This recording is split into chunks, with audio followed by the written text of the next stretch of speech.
권리분석 필요 없는 물건들이 있는데요. 그런데 막상 등기부 등본을 열어보면 근저당, 압류, 임차인 이게 다 외계어 같고 머리부터 지끈거리죠. 이거 괜히 잘못 건드렸다가 돈만 날리는 거 아니야? 이런 두려움 때문에 그냥 창을 닫아버린 경험 솔직히 한 번쯤은 있으실 겁니다. 오늘 영상 하나만 제대로 보시면요, 권리분석 그거 하나도 몰라도 됩니다. 진짜로요. 안전한 경매 물건은 그냥 콕 집어낼 수 있게 됩니다. 경매 물건 찾고 시세 조사하는데 단돈 100원도 안 씁니다. 전부 무료입니다. 낙찰만 받고 잔금만 내면 아무런 뒤탈 없이 바로 내 집이 되는 물건들이 있죠.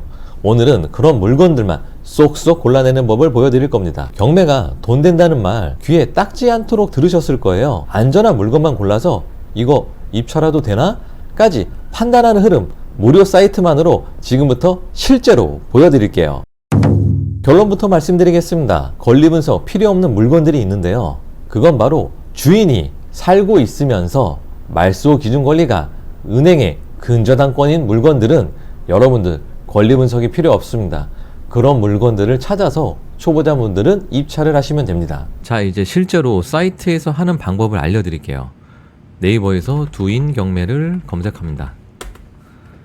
무료 사이트예요. 이렇게 두인 경매를 들어오면 이 페이지가 나타나거든요. 여기서 경매 종합 검색을 클릭을 합니다. 여러분들이 보고 싶은 지역을 검색을 하시면 됩니다. 서울을 검색해 보겠습니다. 서울에서 아파트를 찾아볼게요. 이쪽에 보시면 사건 번호, 소재지, 감정가 순으로 감정가가 높은 순, 낮은 순으로도 검색이 가능하고요. 최저 입찰가가 낮은 거, 높은 거 순으로도 검색이 가능합니다. 매각기일이 빠른 거, 늦은 거 순으로도 검색이 가능하고요.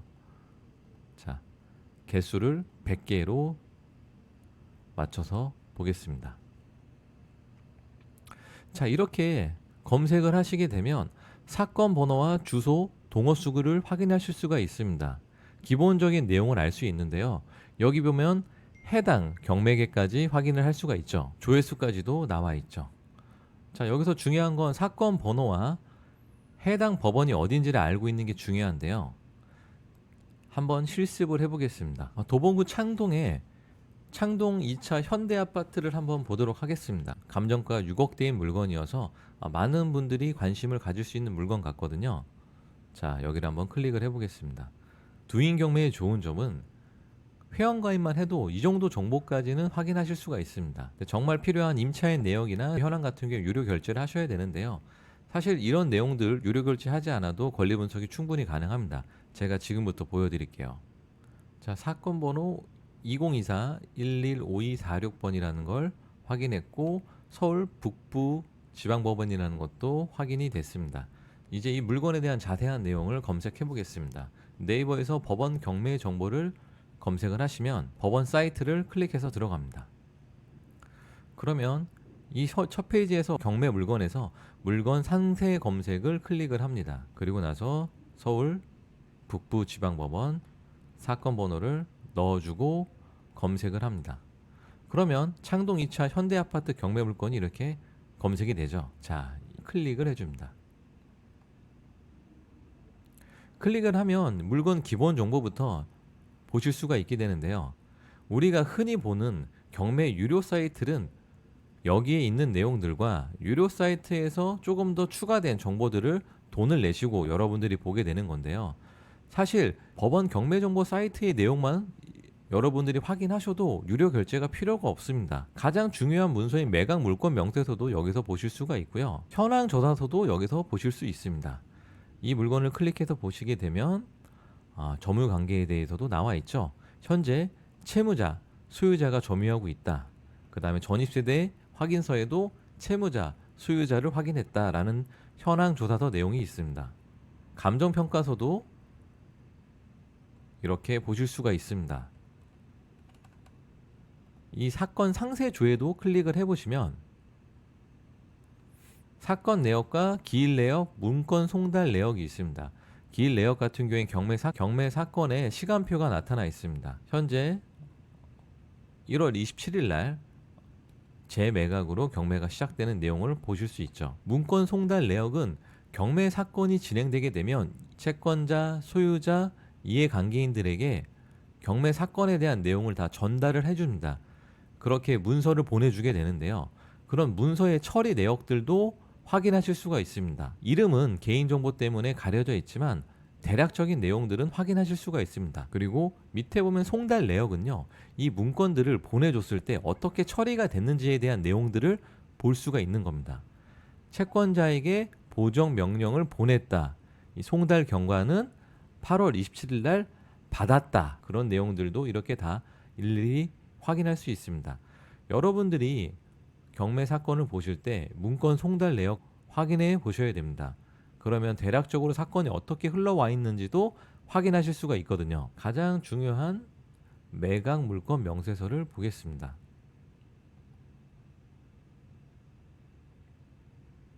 매각 물건 명세서를 우리가 볼 줄 알아야 되는데요. 이 매각 물건 명세서의 모든 내용들이 다 나타나 있습니다. 말소 기준 권리는 매각 물건 명세서의 최선순위 설정 요 칸에 나타나 있습니다. 현재 이 해당 경매 사건의 말소 기준 권리는 16년 5월 11일 근저당권이 말소 기준 권리라는 걸 확인할 수 있는데요. 배당 요구 종기일 같은 경우 이 배당 요구 종기일은 24년 11월 12일입니다. 밑에 중간에는 부동산 점유에 관련된 내용이 나타나 있는데요. 전세권이 설정되어 있는 걸 확인하실 수가 있네요. 전세권 등기일은 23년 9월 25일이라고 나타나 있습니다. 매각 물건 명세서의 내용들은 다 확인을 해보셔야 되는데요. 비고란에 보면 재매각, 매수 신청 보증금이 20%다라고 확인하실 수 있죠. 이 얘기는 낙찰이 되었지만 낙찰자가 대금 납부를 하지 않아서 다시 시작되는 경매라는 얘기고요. 이때는 좀 더 신중하게 들어와라 라고 해서 입찰 보증금이 10%가 아니라 20%로 올라가게 됩니다. 권리 분석을 하기 위해서는 매각 물건 명세서와 등기부 등본 한 장을 보시면 되는데요. 등기부 등본의 경우 경매 유료 사이트에서 보실 수 있지만 무료로 사건 검색을 하고 시세 조사를 할 때는 700원만 쓰시면 됩니다. 인터넷 등기소에서 해당 주소를 검색을 해서 700원을 내고 열람을 하시면 됩니다. 한번 볼게요. 자, 말소 기준 권리인 근저당권 2016년 5월 11일에 설정된 것을 확인할 수 있습니다. 말소 기준 권리보다 빠른 인수되는 다른 권리들은 없네요. 다른 근저당권이나 전세권도 다 말소가 되는 권리들입니다. 이 물건은 권리 분석상에 아무런 문제가 없네요. 권리 분석상 아무런 문제가 없는 걸 확인을 했으니까 이 다음에 무엇을 해야 될까요? 맞습니다. 바로 시세 조사를 해야겠죠. 시세 조사를 하려면 우선 네이버 부동산과 호갱 노노를 이용하면 간단합니다. 네이버 부동산에서 해당 아파트의 이름을 검색을 합니다. 해당 아파트의 단지 정보들을 클릭을 해줍니다. 그리고 같은 평형대에 호가가 어느 정도에 나와 있는지 체크를 합니다. 지금 최저가 6억 3천부터 시작이 되어 있네요. 6억 3천 이후에는 7억부터 호가가 되어 있네요. 전세가도 한번 살펴보겠습니다. 전세 매물은 없는 상태네요.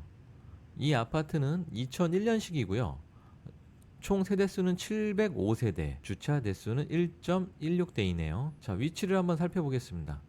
주소를 복사해서 카카오맵에서 확인을 해보겠습니다. 위로는 1호선 방학역이 직선거리 500m에 위치해 있고요. 아래로는 4호선과 1호선인 창동역의 경우 직선거리 800m 정도이고 도보로는 10분에서 15분 정도 소요가 될 것 같습니다. 이 라인은 평지거든요.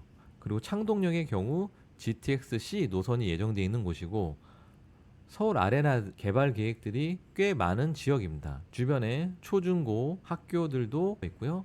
중란청도 있어서 주거 환경으로는 양호한 편이라고 보여지네요. 이 다음엔 실거래가도 한번 보겠습니다. 다시 네이버 부동산으로 돌아가 볼게요. 해당 평수 실거래가액을 한번 살펴보겠습니다. 매매, 전세, 월세 실거래가액도 다 확인할 수가 있고요. 전세 실거래가의 경우에는 작년 10월 달에 2억 9,401층이 마지막 전세 금액이네요. 월세는 1억에 120 정도로 형성이 되어 있네요. 전월세 매물은 현재 없는 상태입니다. 매매 실거래가액을 한번 보겠습니다. 최근에 6억 8천만 원으로 2층이 거래가 됐고요. 작년에 9월 달에 7억 2,500, 4월 달에 6억 7천의 거래가 있었네요. 실거래가액을 확인했다라고 해서 끝난 게 아니죠. 여러분들 실거래가액과 호가를 조사하고 나면 이 주민들의 만족도라든지 주민들의 이야기를 여러분들이 한번 확인을 하셔야 됩니다. 그럴 때 좋은 게 호갱 노노인데요. 호갱 노노에서 마찬가지로 창동 현대 2차 아파트를 검색을 합니다. 호갱 노노에서도 동일한 내용들을 다 확인하실 수가 있습니다. 실거래가액도 마찬가지로 다 확인할 수 있는데 제가 호갱 노노를 좋아하는 이유는 이 입주민의 얘기를 볼 수가 있습니다. 물론 대부분은 좋은 얘기만 써 놓는 편이긴 하지만 간혹가다 단점이라든지 우리가 조금 봐야 될 내용들을 알 수가 있거든요. 한번 살펴보겠습니다. 조용하고 살기 좋다는 댓글들이 많이 있네요. 전 이렇게 길게 남겨놓은 사람들의 이야기를 찾아보는데요. 특히 그 중에서도 단점을 찾아보는 편입니다. 경매를 하시는 분들은 대부분 실거주도 찾지만 투자로 보시는 분들도 많기 때문에 해당 단지의 좋은 면만 보려 하지 말고 단점은 어떤 것들이 있는지도 확인을 해야 됩니다. 창동 현대 2차 아파트는 3베이라고 합니다. 그러면 연식에 비해서는 구조가 좋다라고 볼 수 있겠네요. 중요한 정보를 확인했습니다. 26평 구동은 지하 주차장과 연결이 안 돼 있다라고 하네요. 이런 내용들은 임장을 가지 않으면 확인할 수 없는 내용인데 26평 구동과 35평 7동 8동도 지하 주차장 연결이 안 돼 있다는 정보를 이렇게 호객노노 말풍선을 통해서 확인을 했습니다. 창동역 주변의 다른 아파트보다 구조적으로 3베이이기 때문에 현대 2차 아파트가 잘 빠졌다라고 하네요. 그리고 지하 주차장 엘리베이터 연결도 되어 있어서 삶의 질이 높아졌다. 사실 지하 주차장이 연결되어 있으면 굉장히 편한 부분이 많습니다. 이제 최저 입찰가와 호가를 비교해 보고 내가 어느 정도로 들어갈지를 결정을 하면 됩니다. 최저 매각 가격이 5억 2,800만 원이고 호가가 1억 이상 차이가 나기 때문에 이번 회차에서는 낙찰이 될 겁니다. 이렇게 확인한 내용들은 눈으로만 확인하면 100% 까먹습니다. 이렇게 정리를 해놔야 됩니다. 아까 우리가 확인했던 내용들을 엑셀로 간단하게 정리를 해두면 입찰을 결정하기 수월하겠죠. 사건 번호와 해당 법원, 매각기일, 현재 유찰은 한 번 된 내용이고요. 감정가는 6억 6천, 최저가는 5억 2,800, 입찰 보증금은 1억 560만 원, 해당 아파트의 공시가격은 4억 1,200만 원입니다. 전세가율은 55% 정도로 확인할 수 있고요. 실거래가액은 저는 6억 9,700만 원으로 해놨는데요. 이렇게 해놓은 이유는 이 단지에 26평의 거래량이 많지가 않아서 4건의 실거래가액의 평균액을 잡아놨습니다. 네이버 최저 호가는 6억 3천만 원이고요. 방 3개, 화장실 2개, 2001년식. 향은 동양인 아파트입니다. 그리고 나서 시세와 최저 입찰가의 가격 차이가 메리트가 있다라고 하면 자기만의 장바구니에 담아두시고 시세조사가 필요하다고 생각하면 시세조사에 체크를 해놓고 임장을 다녀왔다라고 하면 임장을 다녀왔다라고 체크를 하시면 됩니다. 임장까지 다녀와서 입찰을 해야겠다라고 마음을 먹으면 입찰 준비를 하시면 되겠죠. 자, 여러분들이 이런 식으로 두인 경매를 통해서 사건 번호를 검색을 하고 그 사건 번호를 바탕으로 법원 경매 정보에 들어가서 사건 번호를 검색해서 상세한 내용들을 확인하고 매각 물건 명세서와 등기부 등본을 통해서 권리 분석을 하고 그리고 나서 네이버 부동산과 호객 논의를 통해서 시세와 실거래가 그리고 주민들의 이야기를 확인을 하고 난 다음에 괜찮은 물건은 정리를 해서 임장을 다녀오고 입찰 준비를 하시면 됩니다. 저의 경우 이 해당 물건의 예상 입찰가를 6억 2,700만 원으로 해놨는데요. 자, 이렇게 하시면 여러분들도 무료로 물건 검색과 시세 조사를 하실 수가 있습니다. 비싼 경매 유료 사이트에 몇십만 원씩 돈 주고 경매 사건 검색하지 않으셔도 돼요. 이론은 여기까지입니다. 이제는 손으로 직접 한번 눌러보는 게 중요합니다. 오늘 영상 보면서 두인 경매에서 물건 하나 시세 조사까지 직접 해보세요. 그게 경매의 첫걸음입니다. 그럼 우리 모두 흑자 경매합시다. 바이바이.